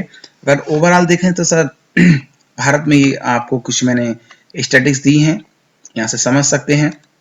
और उद्यमशीलता के मामले में हम कहाँ हैं, सिक्योरिटी के मामले में हम कहाँ हैं, तो बहुत सारी चीजें हैं। लिटरेसी के मामले हम कहाँ स्टैंड करते हैं। खैर, महिला शक्ति केंद्र खोले जाएंगे, इसके लिए 500 करोड़ रुपए दिया गया है। और इसके अलावा आंगनवाड़ी केंद्र में काफी पैसा लगाया जाएगा इसके थ्रू, उनके थ्रू कहीं ना कहीं महिलाओं के शक्ति को बढ़ावा देना, यानी कि सशक्तिकरण की तरफ सरकार बढ़ेगी। तो ये कुछ स्कीम्स हैं यहाँ पे, तो जैसे कि दे रखा है कि नेशनल वाइड स्कीम शुरू की जाएंगी, ये बड़ा पॉइंट है सर। सॉरी, तो यहाँ पे क्या है, जो प्रेग्नेंट वुमेन्स हैं उन सभी महिलाओं को 6,000 रुपए देने का सरकार ने कमिटमेंट दिया है सर, ये बहुत सकारात्मक स्टेप होगा। इसके अलावा टोटल एलोकेशन आपको याद होना चाहिए, ये 2 पॉइंट बहुत ज्यादा इंपॉर्टेंट है। पहला पॉइंट इतना याद रखना है, महिला शक्ति केंद्र 500 करोड़ रुपए के साथ 6,000 रुपए दिया जाएगा प्रेग्नेंट वुमेन्स को, और 1,84,632 करोड़ रुपए एलोकेट किया गया स्पेशली वुमेन और चिल्ड्रंस के वेलफेयर के लिए। अगर बात करें सर हाउसिंग के लिए, तो सर अफोर्डेबल हाउसिंग में सरकार ने काफी काम किया है, इसमें रूरल और अर्बन दोनों स्कीम्स लॉन्च की हैं। और इसमें कहीं ना कहीं डिमोनेटाइजेशन का जो मेन ऑब्जेक्टिव था रियल एस्टेट को ऊपर कैप्चर करना, सरकार ने कीमतें कम करने के लिए हाउसिंग में रियल एस्टेट पर लॉ बनाया, जिसके बाद से 150% तक रियल एस्टेट की कीमतें कम हुई हैं देश के अंदर। तो सर हाउसिंग के लिए सरकार ने एक कमर कस लिया, 1 करोड़ लोगों को घर देंगे हम। और इसमें दे रखा है सर नेशनल हाउसिंग बैंक, जो सब्सिडरी है आरबीआई की, ये रिफाइनेंस करेगी, लोगों को घर दिलाने में एक सब्सिडाइज लोन देगी, और इसके लिए सरकार ने एनएचबी को पैसा दिया है 20,000 करोड़। बात करें सर ट्राइब्स की, जनजातियों की, तो सर यहाँ एससी शेड्यूल्ड कास्ट के लिए फंड को काफी बढ़ा दिया गया है सर, इस बार 52,393 करोड़ रुपए दिया गया है। और जो सीनियर सिटीजन्स हैं उनको कमिटमेंट किया है सरकार ने, जो आपको नजर आ रहे होंगे यहाँ पे पिकनिक मना रहे हैं ये लोग, तो इनको आधार बेस्ड स्मार्ट कार्ड्स दिए जाएंगे, जिससे इनकी जिंदगी को आसान बनाया जा सकेगा। सर मेडिकल की बात करते हैं, तो सर मैंने पहले ही बात कर दी सर, ट्यूबरक्लोसिस को 2025 तक खत्म करने का लक्ष्य बनाया है, जो भारत में काफी गंभीर समस्या है। और हेल्थ सेंटर्स की बात करें तो सर 1.5 लाख तक हेल्थ सेंटर बढ़ाए जाएंगे। और कहीं ना कहीं अगर बात करें सर, ये बड़ा पॉइंट है, ये इंपॉर्टेंट है, एग्जाम से पॉइंट ऑफ व्यू से 2 नए एम्स खोलने की बात की है। एम्स का मतलब है all India institute of medical sciences, Jharkhand और गुजरात में खोले जाएंगे। इसके अलावा सरकार मेडिकल जो एजुकेशन है उसके लिए फ्रेमवर्क तैयार कर रही है, क्योंकि आप देखते हैं जो पढ़ने वाले बच्चे होते हैं वो 6 से 7 साल तक तैयारी करते हैं, बेचारे एमबीबीएस में उनका नंबर ही नहीं आता, क्योंकि गवर्नमेंट कॉलेज में सीट बहुत कम है और प्राइवेट से वो लोग कर नहीं सकते। और जो बड़े बड़े घर के बच्चे हैं वो एमबीबीएस कर लेते हैं, उसके बाद सर ऑपरेशन करना होता है लेफ्ट पैर का, कर देते हैं राइट पैर का। तो सर ये स्थिति बहुत खराब है इंडिया में। सरकार ने last year R M Lodha panel भी बनाया to review the functioning of the medical council of India. तो इस पर अभी काफी काम करना बाकी है भारत में सेक्टर में। तो सर इस बार रेलवे का जो बजट था, तो सर रेलवे पे फोकस करते हैं। रेलवे के लिए काफी बड़े स्टेप लिए गए हैं। टोटल एलोकेशन इस बार बजट में किया गया है रेलवे के लिए 1,31,000 करोड़ रुपए, है ना। तो खैर देखते हैं। तो यहाँ पे द टोटल एलोकेशन ऑफ ये दिया गया है इंफ्रास्ट्रक्चर के डेवलपमेंट के लिए। काफी बड़ा एलोकेशन है, देश के इंफ्रास्ट्रक्चर का डेवलपमेंट किया जाए, चाहे रेलवे हो चाहे सड़क हो। 39,61,354 करोड़। और रेलवे को मैं पहले ही बता चुका। और इसके अलावा सबसे बड़ी खबर, जो आप टिकट बुक करते थे इंटरनेट पे, रिजर्वेशन करते थे, उस पर सर्विस चार्ज लगते थे 3 से लेकर 4% के बीच में आईआरसीटीसी के थ्रू। और अब सरकार ने कहा है कि आपसे कोई सर्विस टैक्स नहीं लिया जाएगा। ये एक बड़ा स्टेप है लोअर क्लास मिडिल क्लास के बेनिफिट के लिए। इसके अलावा एक बड़ी बात बता दूं सर, अब जो आपका आईआरसीटीसी है वो भी कैपिटल मार्केट में लिस्टेड होगा, अपना आईपीओ जारी करेगा, यानी कि इनिशियल पब्लिक ऑफर, यानी कि पब्लिक अपना पैसा आईआरसीटीसी में लगा पाएगी। आगे बात करें सर, पैसेंजर की सेफ्टी के लिए काफी ध्यान दिया गया। आपने देखा होगा इस साल 2-3 बड़ी घटनाएं हुई हैं रेलवे में, तो सर आज तक कोई ध्यान ही नहीं दिया गया सेफ्टी पर। तो सर सरकार ने बहुत बड़ा ध्यान दिया है। एक राष्ट्रीय रेल सुरक्षा कोष शुरू किया गया है, जिसमें 1,00,000 करोड़ रुपए रखा गया है, जिसमें 5 साल तक इसमें एलोकेशन करेंगे। और सबसे बड़ी बात है सर, जो बात करें कि सर अनमैन्ड जो क्रॉसिंग्स हैं सर 2020 तक एलिमिनेटेड कर दी जाएंगी। सारी क्रॉसिंग्स में मानव रहित हो जाएंगी। लेकिन मानव रहित का मतलब ये नहीं है कि कोई नहीं रहेगा, या तो उनके ऊपर ओवर ब्रिज बनेंगे या अंडर ब्रिज बनेंगे, जहां जो दुर्घटनाएं होती हैं जो क्रॉसिंग्स पर, उनको एलिमिनेट किया जा सकेगा। आगे बात करते हैं सर रेलवे की। तो एक एसएमएस बेस्ड स्कीम की शुरू की गई है जिसका नाम है क्लीन माई कोच सर्विस। एक एसएमएस बेस्ड स्कीम है, आप एक मैसेज के द्वारा अपने कोच को क्लीन करा सकते हैं। और एक बड़ी स्कीम है कोच मित्र, इसके द्वारा आप कोई भी कंप्लेन है रेलवे के प्रति आपको रजिस्टर करानी हो तो आप करा सकते हैं। और 2019 तक सारे ट्रेन के जो टॉयलेट्स होंगे बायो टॉयलेट्स कर देने का लक्ष्य है सर। और इसके अलावा 500 स्टेशन पर जो दिव्यांग हैं, यानी कि डिफरेंटली एबल्ड जो पर्सन्स हैं, उनके लिए कहीं ना कहीं लिफ्ट्स और एस्केलेटर्स की व्यवस्था की जाएगी। It is a great step. आगे चलते हैं सर, रेलवे की बात करें तो रेलवे की जो टिकट्स हैं उनको एक कॉम्पिटिटिव माहौल देने के लिए सर, जैसे हम एरोप्लेन के थ्रू जाते हैं, ये टिकट्स हम बुक करते हैं, तो आप जैसे गो आईबीओ है, आईआरसीटीसी है, कई सारी वेबसाइट्स हैं, आप देखते होंगे वहाँ पे रेट्स डिफर होते हैं। कहीं 2,000 का टिकट है, कहीं 3 का है, कहीं 2,500 का है। तो ऐसे ही रेलवे को फर्दर प्रमोट किया जाएगा, जिससे कहीं ना कहीं लोगों को फायदा होगा इस कंपटीशन का। अब सर इंटरनेट की बात करें तो सर ऑब्वियसली पूरा फोकस ही डिजिटलाइजेशन पे है। पहले ही मैं बता चुका 1.5 लाख ग्राम पंचायतों को जोड़ा जाएगा सर हाई स्पीड इंटरनेट से। मेट्रो रेल्स के लिए सर कानून बनाया जाएगा, पॉलिसी बनाई जाएगी सर। और बड़ा पॉइंट ये याद रखना है आपको कि कितनी नई रेल लाइन बिछाई जाएगी। पिछली साल 2800 किलोमीटर बिछाई गई थी और इस साल लक्ष्य है 3500 किलोमीटर नई रेलवे लाइंस को बिछाया जाएगा। बात करें सर बजट में तो हाईवे बनाए जाएंगे सर। पिछली साल की बात करें तो यहाँ पे 57,000 करोड़ रुपए दिया गया था और इस साल उसको बढ़ा के कर दिया गया है 64,000 करोड़ रुपए। और इसका आगे देखते हैं कुछ और पॉइंट्स। अगर हम बात करें तो सर यहाँ पे इतनी सड़क, यानी कि 1,40,000 किलोमीटर सड़क को क्या किया गया है, पिछले 3 सालों में बनाया है। सरकार का एक बहुत बड़ा अचीवमेंट है। और सर कहीं ना कहीं एनर्जी सेक्टर में क्या किया जाएगा, तो सर इसके लिए प्रॉपर स्ट्रेटेजी बनाई जाएंगी। क्रूड ऑयल के रिजर्व के लिए काम किया गया है सर। आपको पता है कि यूएई को हमने तैयार कर लिया, वो अपना तेल इंडिया में स्टॉक करेगा, जो हमारे लिए एक बहुत बड़ा पॉजिटिव स्टेप होगा। हमारी ट्रांसपोर्टेशन कॉस्ट काफी हद तक कम होगी। और इसके लिए सरकार ने अगला पॉइंट किया है कि यहाँ पे आपको दिख रहा होगा 1,26,000 करोड़ पैसा मिलेगा किसके लिए? एनर्जी प्रोड्यूस करने के लिए इन्वेस्टमेंट मिलेगा सरकार को, ये बड़ा स्टेप है। अगर बात करें इंफ्रास्ट्रक्चर की तो सर यहाँ पे कहीं ना कहीं trade infra export scheme launch करेगी 2017-18 में। फाइनेंशियल सेक्टर पे आते हैं सर।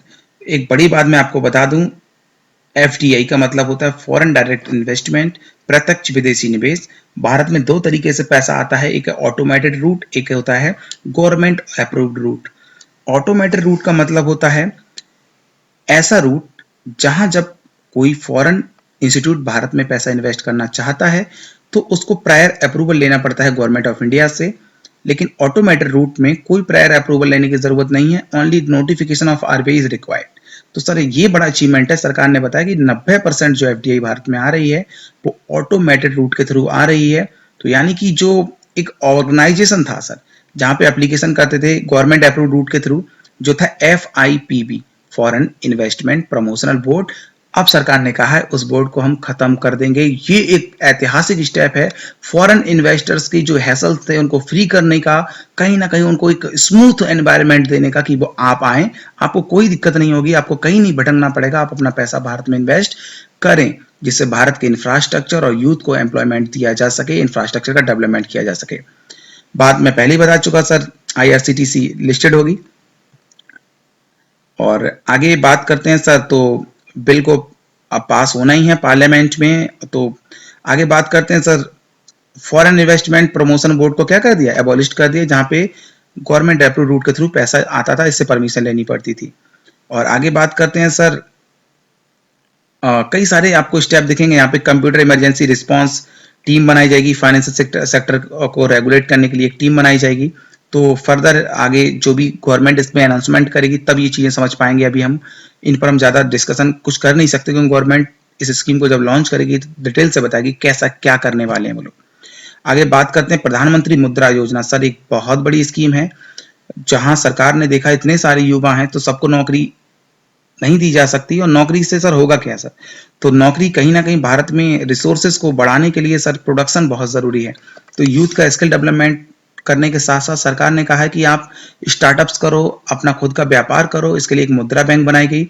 इसका मतलब micro unit development refinance agency, जिनको नॉलेज बिल्कुल नहीं है मुद्रा बैंक वगैरह के बारे में, CDB के बारे में, नाबार्ड के बारे में, एक्सिम के बारे में, तो सर आप इन वीडियोस की लिस्ट में जाके आप एक काम कर सकते हैं, वहां पे डेवलपमेंट बैंक्स इन इंडिया के नाम से वीडियो देख लें, आपको सारी चीज क्लियर हो जाएगी। तो मुद्रा बैंक योजना के तहत सरकार ने 2,44,000 करोड़ इन्वेस्ट किए हैं, एलोकेट किए हैं, जो लोन के रूप में युवाओं को दिया जाएगा। इसमें खासकर फोकस किया गया है, प्रायोरिटी दी गई है महिलाओं को, ST के लोगों को। डिजिटल इंडिया की बात करें सर, भीम एप्लीकेशन यानी कि भारत इंटरफेस फॉर मोबाइल, ये स्कीम सर लॉन्च की गई और सर काफी फेमस रही है। कम समय में एक तरह से क्रांति ला दी है इसने डिजिटल पेमेंट्स को बढ़ावा देने के लिए। तो ये एब्रीविएशन याद रखना है, Bharat interface for money. Okay, तो भारत इंटरफेस फॉर मनी, आपको भीम के बारे में पता होना चाहिए। गवर्नमेंट की ने भीम एप्लीकेशन के थ्रू अब करेगी क्या, जैसे कि आप उबेर ओला की जो एप्लीकेशन होती थी तो हम उनको रिफर करते थे अपने दोस्त को, तो हमें वहां पे बोनस मिलता था, कुछ पैसा मिलता था, मनी बैक मिलता था। तो अब भीम एप्लीकेशन पे भी ऐसा करेंगे जिससे इसकी एप्लीकेशन को ज्यादा से ज्यादा लोगों के पास पहुंचा जा सके। अब सबसे बड़ी बात, नेगोशिएबल इंस्ट्रूमेंट एक्ट में अमेंडमेंट किए जाने की जरूरत है। नेगोबिलिटी का मतलब होता है कोई भी फाइनेंशियल इंस्ट्रूमेंट जिसको इधर से उधर ट्रांसफर किया जा सके। अब आप नहीं समझ पाओगे सर, मैं क्लास में पूरा टॉपिक पढ़ाता हूँ इस पे। जैसे आप समझ लीजिए चेक है, ड्राफ्ट है, ये सारे किस क्या है? नेगोशिएबल इंस्ट्रूमेंट्स हैं। तो इस कानून में सर परिवर्तन करने की सरकार ने इंडिकेशन दी है। मिशन इंद्रधनुष की बात करें तो लास्ट ईयर अरुण जेटली जी ने मिशन इंद्रधनुष बुलाया सर। और ये इंद्रधनुष की बात करें तो सर दो तरह के इंद्रधनुष थे, एक मिशन इंद्रधनुष था, एक इंद्रधनुष मिशन था। तो जो मिशन इंद्रधनुष है सर, वो मैंने यहाँ पे फोटो इसलिए लगाया कि आप कंफ्यूज ना हो। तो मिशन इंद्रधनुष में क्या था सर, डिप्थीरिया, पोलियो, टीबी जैसे खतरनाक बीमारियां, जानलेवा बीमारियों के जो टीके हैं, जो लोगों को फ्री में सरकार प्रोवाइड कराएगी। जन्म के समय माताओं को, जो माताएं हैं, बच्चे हैं, उनको प्रोवाइड कराया जाएगा। तो कंफ्यूज नहीं होना है सर, वो मिशन इंद्रधनुष है। लेकिन एक इंद्रधनुष मिशन सरकार ने शुरू किया गया जिसमें जो पब्लिक सेक्टर बैंक है उनकी हालत बहुत खराब है, क्योंकि माल्या जैसे लोग बैंक से पैसा लेने के बाद खाया पिया हाजमूला कर गए, यानी कि वो बन गया NPA, नॉन परफॉर्मिंग एसेट्स, जिससे बैंकों की हालत बहुत ज्यादा खराब है।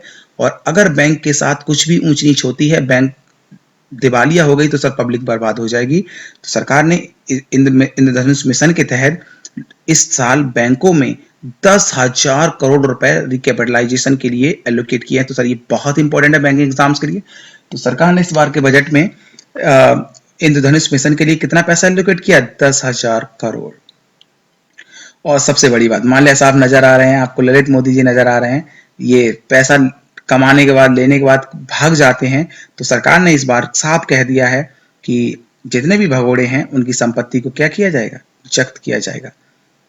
इसके अलावा डीबीटी यानी कि direct benefit transfer for LPG सरकार ने शुरू की। इसमें बहुत बड़ी हद तक सफलता मिली।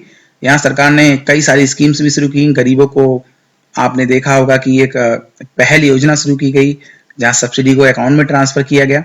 और इसके अलावा भी आपने कई सारी गवर्नमेंट स्कीम्स मोदी जी ने शुरू की हैं। आपको सारी स्कीम्स को अगर बात करूंगा तो हम काफी लंबे चले जाएंगे। तो यहाँ पे पॉइंट ये है सर, डीबीटी जो है एलपीजी कंज्यूमर्स को काफी लेवल तक हमने कवर करना शुरू कर दिया है। और डीबीटी की वजह से ही चंडीगढ़ देश का पहला यूटी या पहला शहर बना है जो केरोसिन फ्री हो गया है। और इस पर सरकार ने 84 गवर्नमेंट स्कीम्स को शुरू किया है डीबीटी प्लेटफॉर्म पर, यानी कि 84 स्कीम्स में जो सब्सिडी देती थी सरकार, अब वो सीधे अकाउंट पे दी जाएगी। यानी कि जो लीकेज होता था सब्सिडी का, जो मीडिएटर्स बीच में एंजॉय करते थे, वो अब नहीं कर पाएंगे। इससे पब्लिक को भी फायदा होगा, गवर्नमेंट को भी स्ट्रेंथ मिलेगी। और एक बहुत बड़ा इतिहासकारी स्टेप जो है कि जो हेड पोस्ट ऑफिस होते हैं आपके यहाँ, उनको सरकार यूज करेगी पासपोर्ट ऑफिस की तरह। यानी कि हर मंडल में एक पासपोर्ट ऑफिस होता था। तो सर वहाँ दलाल के बहुत मचे रहते थे, ब्रोकर्स बहुत आपको दुखी करते थे, वहाँ पासपोर्ट बनाना भारत में इजी नहीं था। अब सरकार ने एक ऐतिहासिक कदम लेते हुए जो हेड पोस्ट ऑफिस होंगे वहां से भी आप अपना पासपोर्ट बनवा सकेंगे। और सबसे बड़ी दिक्कत जो इंडिया का डिफेंस सिस्टम है, आर्मी के जो पर्सन्स हैं, उनके साथ बहुत दिक्कतें होती हैं। बेचारों को छुट्टी नहीं मिलती है, कभी कभी छुट्टी मिल जाए तो टिकट नहीं होता है, और कई बार आर्मी में, सेना में उनको तुरंत बुला लिया जाता है, और जिसकी वजह से उनको टिकट नहीं होता। तो बेचारे लोगों को कई बार आर्मी का कोच नहीं होता तो टॉयलेट्स की गैलरीज में फ्लोर पे लेट के जाना पड़ता है। तो ये स्थिति थोड़ी खराब थी। तो सरकार ने कहा है जो फोर्स के लोग हैं उनको हम एक आसान ऑनलाइन बुकिंग का सिस्टम प्रोवाइड कराएंगे। इसके अलावा सरकार ने, जो मैंने आपको बता ही दिया, इन लोगों ने जो पैसा लेके भाग जाते हैं इनकी संपत्ति को जब्त करने का पूरा प्रावधान करेगी। जैसे कि आपने देखा होगा 9,000 करोड़ माल्या साहब बैंक का पैसा खाया पिया हजमुला करके और ब्रिटेन में भाग गए, जिसमें पाया गया कि मनमोहन सिंह जी का भी हाथ था उनको लोन पैसा दिलाने में। आगे चलते हैं सर, फिजिकल सिचुएशन की बात करें, वित्तीय ढांचे की बात करें, तो हम बात करें कि टोटल बजट कितना है। तो सर मैं पहले ही बता चुका, 21,47,000 करोड़ रुपए। और इसमें बात करें नॉन प्लान एक्सपेंडिचर, और प्लान एक्सपेंडिचर का कॉन्सेप्ट था, खत्म हो गया सर। अब कई टीचर्स ऐसे होंगे अब वो क्लास में आज भी वही पढ़ाएंगे। खैर, तो ये चीज आपको समझनी है सर। यही कोचिंग्स में होता है कि टीचर्स 4-4 साल से जो कंटेंट है पढ़े हैं, लेकिन सर बैंकिंग और फाइनेंशियल अवेयरनेस जो पूछी जाती है एग्जाम्स में, हाँ अप टू डेट क्वेश्चन पूछे जाते हैं। तो दोस्तों ये चीज आपको समझ लेनी है, हमने भी क्लास में पढ़ा होगा plan expenditure, non plan expenditure. अब ये कॉन्सेप्ट आपको अपडेट करना पड़ेगा। इस पर मैं आपको वीडियो दे दूंगा, फर्दर कोशिश करूंगा अगर आपका अच्छा रिस्पॉन्स मिला।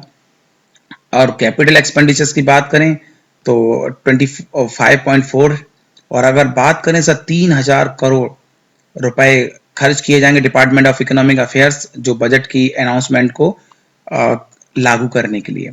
और बहुत सारी चीजें हैं, साइंस और टेक्नोलॉजी को 37,435 करोड़ रुपए दिए गए हैं। इसके अलावा बात करें सर, आप देख सकते हैं राज्यों को, टेरिटरीज को पैसा दिया गया है 4,11,000 करोड़। इसके अलावा बात करें सर फिजिकल डेफिसिट, जो कांग्रेस सरकार जब गई तो 4.9% से सरकार ने 3% पे लाने का रिकॉर्ड बनाया है। It is a great achievement of government.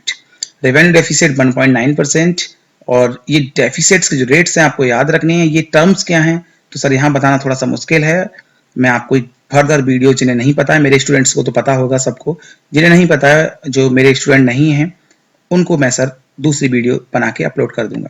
Revenue deficit कितना रहने वाला है, फिजिकल डेफिसिट कितना रहने वाला है, तो ये सर आंकड़े आपको ई पेपर में पूछे जा सकते हैं। और सर ब्लैक मनी पर तो मोदी जी ने सर बैंड बजा दी सारे लोगों की।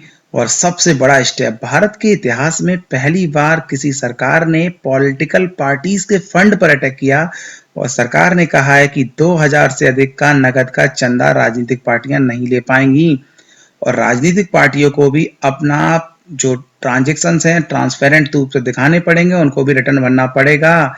अगर बात करें, आज देश में स्थिति ऐसी है कि पार्टीज अपना 94% चंदे का स्रोत दिखाती हैं अननोन, तो कहीं ना कहीं खुद ही घोटाले करते हैं, खुद ही जमा कर देते हैं, बोल देते हैं हमको पैसा चंदा मिला। जैसे हमारी बहन कुमारी मायावती, अभी 100 करोड़ रुपए का मुद्दा था तो वो छोटी सी रकम उनको नजर आई, तो वो भी सोर्स नहीं बता पाएंगे 100 करोड़ रुपया कहाँ से आया।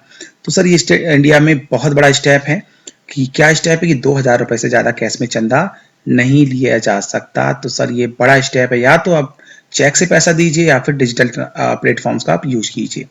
इसके अलावा भी बहुत सारे चीजें आपको देखने को मिलेंगी। आरबीआई एक्ट में भी सरकार ने कहा है कहीं ना कहीं कुछ चेंज करने की बात काफी समय से चलती रही है, तो आरबीआई एक्ट में भी अमेंडमेंट करने की बात कही है। इस फाइनेंशियल सिस्टम में कुछ ना कुछ बड़े अचूक काम होने वाले हैं। रक्षा डिफेंस में सर अब बात करें, जब से ये सरकार आई है इसने हर साल बजट में काफी वृद्धि की है और लगातार दूसरे साल सर ग्रेट अचीवमेंट सर होना चाहिए। हमारे आर्मी के पास जूते नहीं ढंग के, बुलेट प्रूफ जैकेट्स नहीं, थर्ड क्लास वेपन्स को हम यूज करते हैं, बुलेट प्रूफ गाड़ियां नहीं सर, तो हालत बहुत बुरी है। इस सरकार ने सेना को बुलेट प्रूफ गाड़ियां दी हैं, हाईटेक वेपन्स खरीदे हैं अमेरिका से, हल्की तोपें खरीदी हैं 30 साल बाद। और ये मतलब जान के बड़ा बुरा लगता है, जबकि पिछले सरकारों में देखने को मिला है जूतों से लेकर ट्रक से लेकर खाने से लेकर हर चीज में घोटाले देखने को मिले हैं। यहाँ तक कि एयरफोर्स की सिक्योरिटी से तक की छेड़छाड़ की गई सर। एयरफोर्स में जो स्टैंडर्ड्स को ताक पर रख कर इन्होंने अगस्ता वेस्टलैंड जो चौपर डील घोटाला था, देखा था आपने, एयरफोर्स के चीफ आजकल जेल में इंजॉय कर रहे हैं। तो सर काफी निराशा होती है। तो ये चीज देखकर अच्छा लगा कि लगातार 2 साल से सरकार हर साल डिफेंस में जो बजट है 10% बढ़ाया है, क्योंकि सर कहीं ना कहीं जो बजट कड़ा के करती कितना कर दिया इंपॉर्टेंट है, 2,74,000 करोड़। तो कहीं ना कहीं चाइना जो ड्रैगन है भारत के लिए खतरा कभी भी साबित हो सकता है। उधर पाकिस्तान से तो हमेशा ही उम्मीद रहती है कि वो कभी प्यार से मानने वाला ही नहीं है।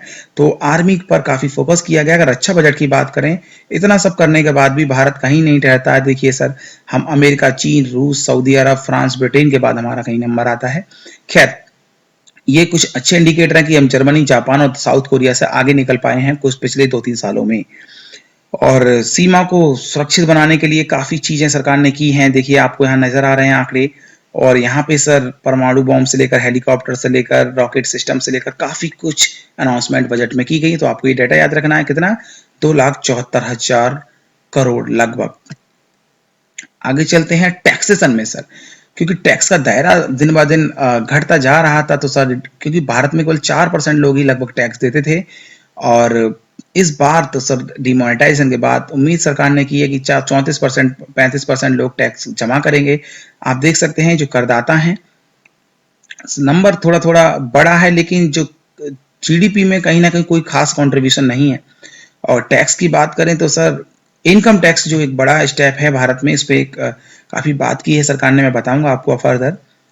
अगर बात करें तो सर भारत में 13 लाख ऐसी कंपनियां हैं जो रजिस्टर्ड हैं, लेकिन उनमें से केवल 5 लाख कंपनियां ही इनकम टैक्स रिटर्न फाइल करती हैं। तो सर सोचिए कितना निराशाजनक, कंपनी उनकी बात हो रही है, रजिस्टर्ड है सर। तो भारत में तो स्थिति ऐसी, चाय वाले लोग भी सर लाखों कमाते हैं। तो सर कहाँ से डेवलपमेंट होगा सर? टैक्स देना चाहते नहीं हम लोग, चाहते हैं चमचमाती सड़कें मिल जाएं, रोड्स मिल जाएं, हॉस्पिटल्स मिल जाएं, मेडिकल कॉलेजेस मिल जाएं, जॉब्स मिल जाएं। तो सर पॉसिबल नहीं है। अच्छे रेलवे में सुविधाएं चाहिए, किराया बढ़ना नहीं चाहिए। तो सर कहीं ना कहीं हमको सर सरकार को सपोर्ट करने की जरूरत होती है ऐसे स्टेप्स पर। अगर बात करें सर इंडिविजुअल्स नंबरिंग की बात करें तो सर 1,95,000 माफ कीजिएगा 1,95,000 करोड़ लोग भारत में इनकम टैक्स रिटर्न में अपनी इनकम दिखाते हैं, 2.5 लाख से लेकर 5 लाख। ये आंकड़ा थोड़ा निराशाजनक है। आगे और निराशा आपको होगी, केवल 76 लाख लोग ये बताते हैं कि हमारी इनकम 5 लाख से ज्यादा है, जिनमें भी 56 लाख वो हैं जो सैलरीड हैं सर। उनकी मजबूरी हो जाती है क्योंकि भाई उनकी सैलरी टीडीएस कट के मिलती है। तो क्वेश्चन ये कि 20 लाख लोग ही ऐसे हैं जिनकी 5 लाख से ज्यादा इनकम है। और मैं आपको एक रिकॉर्ड बता दूं सर, भारत के 2 करोड़ लोग प्रति वर्ष विदेश घूमने जाते हैं sir. How can it is possible? विदेश घूमने जाने का मतलब है कि सर कम से कम मंथली इनकम 1 लाख रुपए तो होगी। विदेश जाने का मतलब क्या है सर? आप एक गवर्नमेंट नौकरी करेंगे, जितना 4 साल में गवर्नमेंट नौकरी में आप कमाएंगे उतना तो एक ट्रिप पे खर्च हो जाता है सर। तो क्वेश्चन है कि सर हम लोग जो टैक्स की चोरी को सर रोकना बड़ा एक कदम है। तो सर यहाँ पे चीजें हैं काफी, जो आंकड़े सरकार ने यहाँ पे दिखाने की कोशिश की है। केवल 1,72,000 लोग ही ने अपनी इनकम दिखाई है 50 लाख से ज्यादा।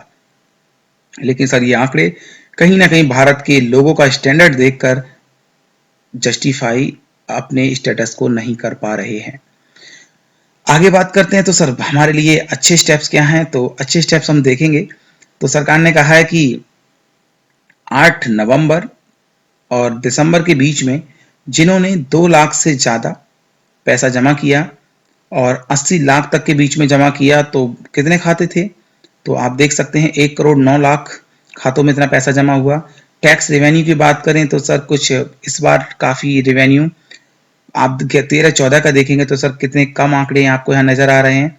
और 76 लाख इंडिविजुअल ने अपनी इनकम इतनी कम डिक्लेयर की। तो ये सारी चीज़ें कहीं ना कहीं निराश करती हैं भारत के टैक्सेशन स्ट्रक्चर को, और इस पर सरकार ने काफ़ी फोकस किया है और मिडिल क्लास को काफ़ी रिबेट दी गई है।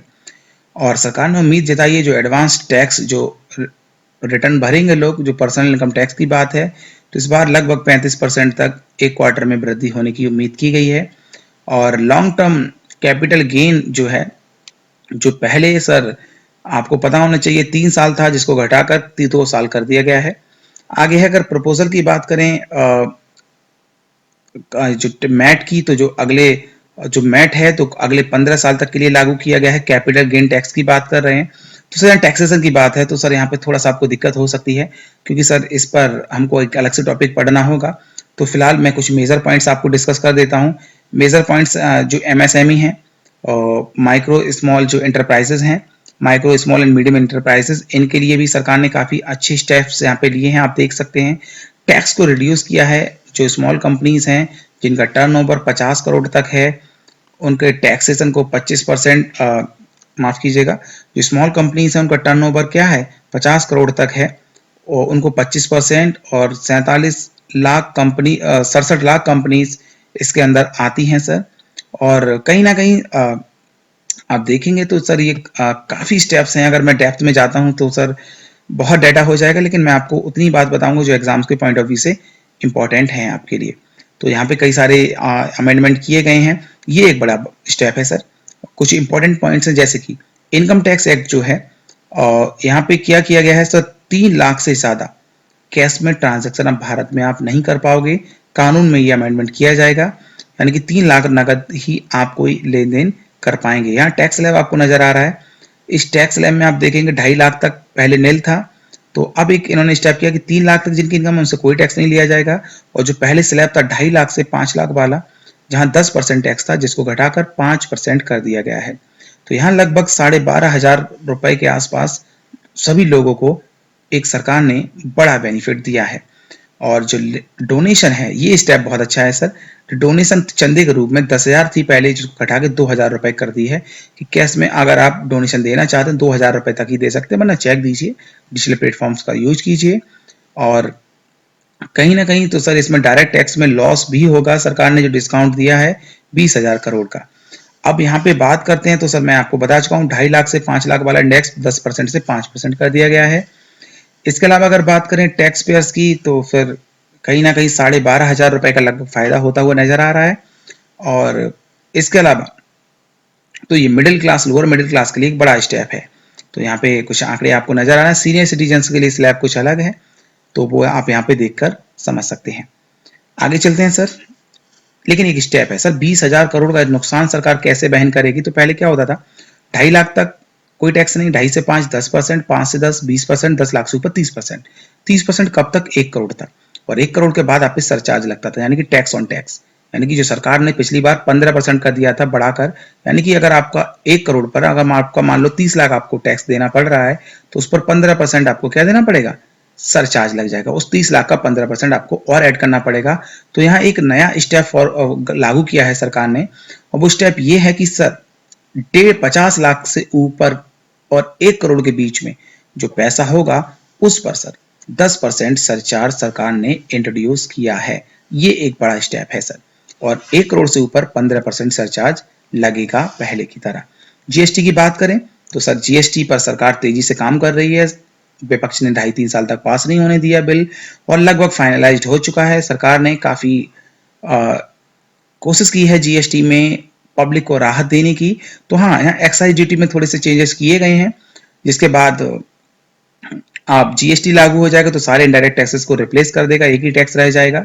तो फिर जीएसटी के बारे में जल्द ही आपको कोशिश है कि 1 अप्रैल से लागू करने की बात है, तो सर देखते हैं लागू हो पाता है या नहीं हो पाता है।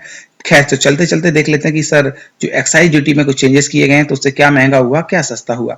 सोलर पैनल्स और उनके जो ग्लास यूज होते हैं सर, ये बहुत इंपॉर्टेंट है गाँव में एनर्जीज को बढ़ावा देने के लिए, तो सस्ते किए गए हैं। जो ग्रुप इंश्योरेंस है सर, वो भी सस्ते किए गए हैं। आप अपने साथ अपनी पूरी फैमिली को इंश्योर कराते हैं। जो पीओएस मशीन हैं सर, जो कार्ड स्वैपिंग मशीन जो होती हैं, पॉइंट ऑफ सेल्स जो मशीन है, वो सस्ती की गई हैं। रेलवे के अगर आप ऑनलाइन टिकट्स खरीदते हैं तो सस्ते मिलेंगे आपको। और जो स्वच्छ पीने के पानी के जो आरओ हैं, उनको भी सरकार ने एक्साइज ड्यूटी कम की है, वो भी सस्ते मिलेंगे। बायोमेट्रिक मशीन को भी सस्ता आप खरीद पाएंगे। हाँ, कुछ चीजें हैं जो लग्जरियस से महंगी की गई हैं। तले बुने जो विदेशी काजू होते हैं, एलईडी लैंप हैं, सिगरेट्स हैं, मोबाइल्स हैं। लेकिन भारत में बने स्मार्टफोन की बात हो रही है, यहाँ केवल पान मसाला है, चांदी के सिक्के, ये सब कुछ चीजें महंगी हो जाएंगी। तो सर ये एक नज़र में आप इस चीज को देख सकते हैं। मैंने पहले पेज पे डिस्कस कर चुका हूँ कि रेवेन्यू रिसिप्ट्स क्या है, कैपिटल रिसिप्ट्स क्या है, टोटल रिसिप्ट्स क्या है। तो ये एक फाइनल आंकड़े हैं। इनको देखकर आप देश के बजट को, इस साल के बजट को इन आंकड़ों के द्वारा समझ सकते हैं। इन आंकड़ों को पिछले साल के आंकड़ों से कंपेयर कर सकते हैं। आपको पता चलेगा कि हम कहाँ स्टैंड कर रहे हैं। दोस्तों, उम्मीद करता हूं कि आपको बहुत कुछ चीजें क्लियर हुई होंगी। फिर भी आपके मन में कोई डाउट है, आपके लिए हमेशा तैयार है कौन बनेगा जीएजीएस पति, आपका अपना यूट्यूब चैनल। आप कमेंट कर सकते हैं मुझे। आपको जो भी रिक्वायरमेंट हो आप मुझे मैसेज करें। और आपसे उम्मीद है मेरी वीडियोस को लाइक जरूर करेंगे, शेयर जरूर करेंगे। अगर आपका ऐसे ही मुझे सहयोग मिलता रहा, आप ऐसे ही मुझे सपोर्ट करते रहे, तो दोस्तों विश्वास मानिए, मैं आपका आने वाले समय में इकोनॉमिक्स के वीडियोस तो कंप्लीट करूंगा ही करूंगा, पूरा up to date bank, SSC, railway, सारे एग्जाम्स का पूरा सिलेबस फ्री ऑफ कॉस्ट घर बैठे आपको प्रोवाइड कराऊंगा। इसके साथ में सर फर्दर हिस्ट्री पे भी काम करूंगा और ज्योग्राफी पे भी काम करूंगा, पॉलिटी पर भी आपको काफी नोट्स में आपको अब लेटेस्ट एकदम फैंटास्टिक आपको नोट्स दे सकता हूं। बस आपकी सपोर्ट की जरूरत है। तो आपको करना क्या है, मेरे फेसबुक पेज को लाइक कर लीजिए। जो मैं डेली अपडेट लेवल पर जो भी पोस्ट अपलोड करता हूं, जो भी नोट्स अपलोड करता हूं, जो भी रिसेंट चेंजेस होते हैं, और जो भी मैं मंथली करंट अफेयर की मैगजीन अपलोड करता हूं, आपको वहां से मिल सकती है। आप मेरा फेसबुक पेज है, गूगल पे सर्च करेंगे कौन बनेगा जीएपति, और एक पेज आएगा कौन बनेगा जीएपति, यहाँ फुल स्टाइल से। यह ओरिजिनल पेज है सर, आप देख सकते हैं यहाँ पे मेरा फोटो लगा हुआ है। और कहीं ना कहीं सर, तो इस पेज पे जाएंगे तो गूगल पे सर्च करेंगे कौन बनेगा जीए, तो पहले ही सर्च रिजल्ट में आएगा, मैक्सिमम फॉलोअर्स होंगे। आप उस पेज को वहां से लाइक कर सकते हैं। और आपसे सर फिर से आखिरी बात रिक्वेस्ट है कि सब्सक्राइब जरूर कर लें, कि फर्दर आपको वीडियोस मिलती रहें, क्योंकि एक लिमिट के बाद मैं अपने सब्सक्राइबर्स को इनवाइट नहीं करूंगा। तो सर आपको यूट्यूब पे जाके सर्च करना है कौन बनेगा जीएजीएस पति, पेज आएगा और वहां के सब्सक्राइब के बटन को जाके आप हिट कर सकते हैं। और इसी तरह से हमारे सर बैंकिंग और इकोनॉमिक सेक्शंस पर मैं आपको वीडियोस देता रहूंगा। ये कड़ी यूं ही जारी रहेगी। थैंक यू दोस्तों, आपका वीडियो देखने के लिए, आपका वीडियो सुनने के लिए, और मेरे लिए वीडियोस को लाइक करने के लिए, कमेंट करने के लिए, शेयर करने के लिए मैं आपका तहे दिल से धन्यवाद करता हूं। कोई भी डाउट हो तो आप कमेंट कर सकते हैं, क्वेश्चंस पूछ सकते हैं, और हाँ, अगर कोई सजेशन है तो मुझे सजेशन भी दे सकते हैं। Thank you friends, till then thank you. तब तक सावधान रहें, सुरक्षित रहें। All the best. जय हिंद।